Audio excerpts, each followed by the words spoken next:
Hello everyone, Maxime Chouinard here from isellswords.com, and today I'm going to talk to you about the 1838 Chasseurs de Vincennes saber.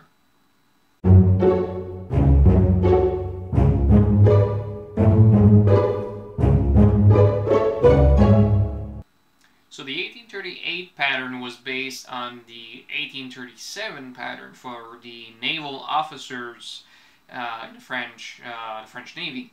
And this was actually both of those sabers were designed by François Manceau, who was the former chief of production at the Versailles factory. So the Versailles factory was one of the main official centers for sword productions during the French First Empire and also during the following decades. And Manceau was the chief production for bladed weapons, but he was also responsible for creating a lot of swords to be marketed to the Near East market, like Turkey, for example. So a lot of his inspiration came from this area. And so he established himself in the 1820s in Paris and as an independent swordsmith, sword designer, and he acquired quite a reputation. For those who are knowledgeable in British sabers, he was a little bit, I guess, the equivalent of a prosser at the time. So responsible for putting up a lot of the new pattern designs as Prosser did with the Gothic hilts, for example. And so Manceau came up with these sabers, which were in part based on the previous 1821s, but also deviated from those models quite succinctly. So you have the 1838, which is fairly similar to the 1821 in some respects, so in the guard shape and some of the designs and the grip a little bit, but the blade is a new design. So for a time at least, this is a pipe back sword. Of course, you have the pipe running all the way here on the back of the blade and going in the middle here of the point, and this with all the French sabers usual design. So this is a shorter blade than you would see, for example, on British infantry sabers, but it's about the same length as you'd see on the 1845 or the 1821.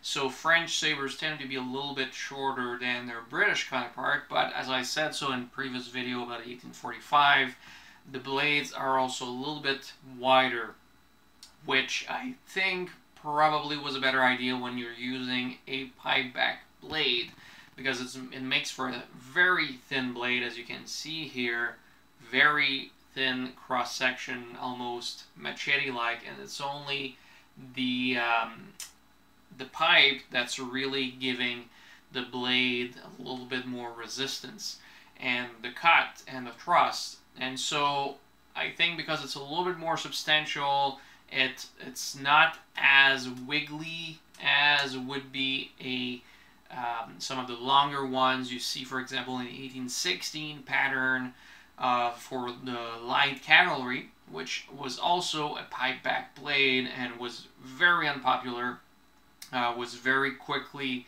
replaced by the 1822, and also, of course, in the British infantry and cavalry, so cavalry sabers, which were extremely wobbly because they were so thin, of course. Now, I'm not sure exactly when this type of blade was superseded with the Chasseurs de Vincennes sabers, because you do see the hilt being used for quite some time, but in conjunction with other types of blades as well, some of them closer to the 1845, and in some cases you even see these hilts fixed with 1882 blades, so the more thrust-oriented versions. So talking about a little bit more about the the hilt itself, so that's where you really recognize the 1838. So the hilt is, as I was saying, a little bit more protective than the 1821. They really filled up the space that you usually see, winding up a little bit the guard, as well as on the other side, but it's not quite as wide as the 1845 is. There's also, you know, as you see a lot in early types of saber, the inner guard here is quite flat, whereas with the 1845 it goes a little bit larger, but it flares up again to try to preserve the uniform and also not have a very thin piece of metal always banging on your hip, which I would guess would be pretty uncomfortable when you're marching for days with the saber on your hip. So very sturdy guard, as usual for French sabers. And what is a little bit more unusual is the backstrap. So the backstrap like this, you see this on the French naval officer sabers, but you see it very rarely on other types of sabers. So it makes for a sturdier construction in the long term, at least my opinion. I think that backstraps add a little bit more structural integrity because the integrity of the hilt is not as dependent on the core here, which is usually made of horn, such as this one. So in the short term, there's very little problem, but in the long term, what might happen is the horn might shrink, might expand, so you know, it might move the brass pieces around a little bit, make them rattle. And also, of course, the wiring might get loose because there's only two real anchor points if you don't have any backstraps. So the moment one of them fails, the whole wiring goes loose, and you very often see this on 1845 sabers where the whole wiring is missing because at some point it must have got loose and it wasn't repaired, or so they decided to simply take it off. On these ones, the wiring is most often still on, such as in this example here. Also, another big difference with the following design is in the grip size. So if I grab here my 1845, you'll see it pretty instantly. So the grips are shaped very differently. You see here, this one is much straighter. It still has that groove inside, but it doesn't have that kind of semi-pistol grip that the 1845 has. So you can't quite extend your cuts as well with this type of saber. So if I just grab 1845 here, so as you can see, I can really extend my grip a lot more with this.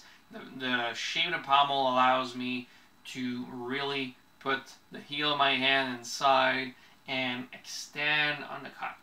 Whereas when I take the 1838, I can still extend, but it makes it a little bit more comfortable just because of the pommel here that digs a little bit more inside my wrist. I can't quite get the same amount of extension, and grabbing with a thumb grip is nearly impossible. So again, I can't get quite the same extension because again the pommel makes it very uncomfortable for a thumb grip, and a backstrap also makes it very slippery in my opinion.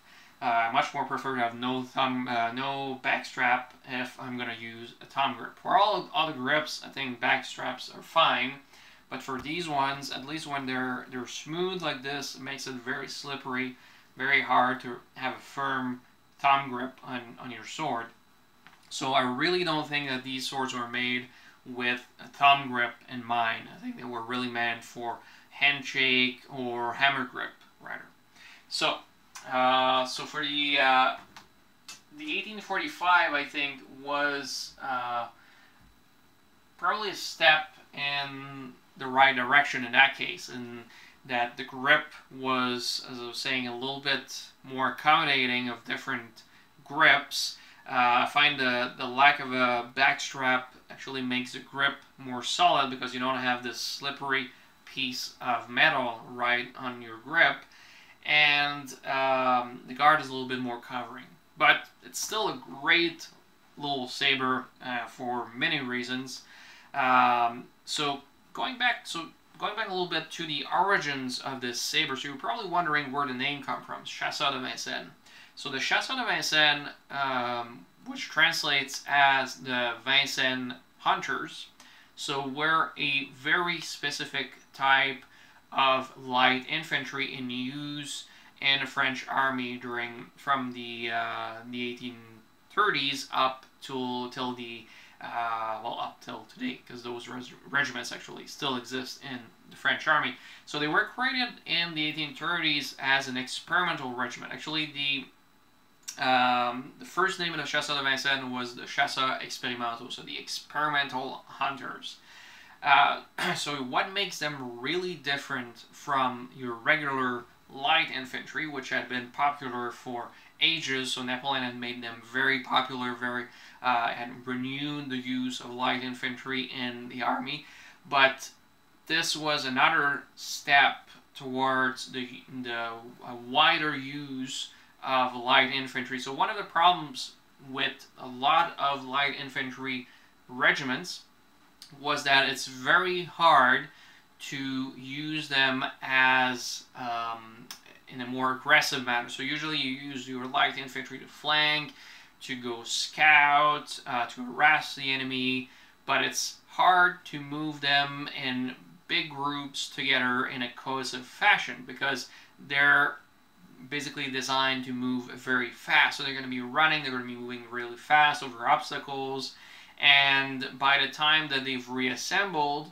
and the enemy might actually have reassembled his troop to face them.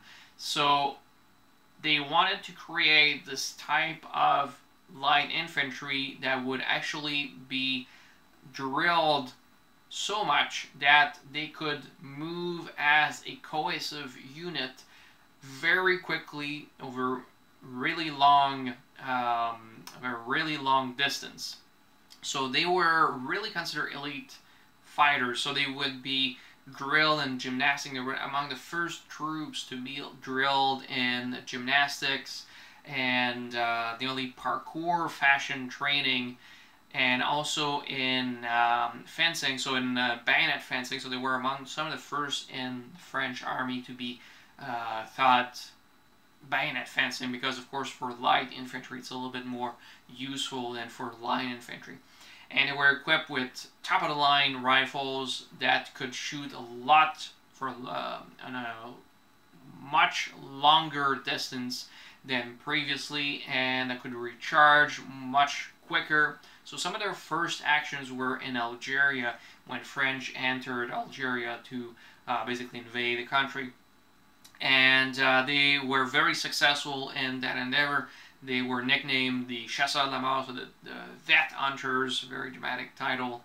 And they were so successful that the French army decided to keep them as a regular type of infantry.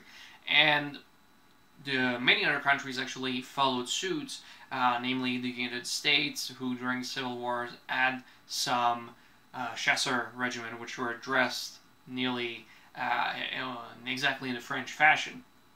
So it's not very clear when they stopped using this type of saber. You still see it being advertised by the 1900s with the same hilt, but rather as a fantasy model, so a non-regulation type.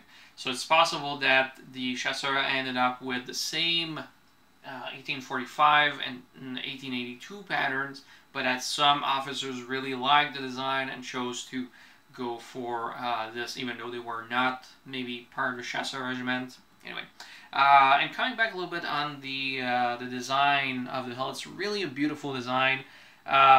So as you can see here, there's laurel leaves, there are oak leaves, battle decoration, stars. So the stars are very much associated with the North African service. So you see this on a lot of troops that were sent to North Africa, and it was some of the first use of the Chasseurs de Vincennes, of course, was during the North African campaigns. So that's one of the reasons why you see them here. And this blade was made in Clangenthal. So Manso did some of the hilts, of course, some of the better quality ones. But Manso had most of his blades made at Clangenthal, so he would choose the best ones that were made over there at the official French army swordsmith, and he would affix them to his own hilts. So if you can ever find a blade or hilt that's marked to Manso, very desirable type of sword. So that's about it for the 1838. It's a very scarce saber, of course, because it was made for those elite regiments. So you don't find them so often in comparison to the 1845, for example, or the 1821. So I was supposed to sell this one, but I'm probably going to keep it, and I'm going to put it in a nice place on my wall. So anyway, I hope you liked this video, and please subscribe to my new channel. And I'll see you very soon, I hope.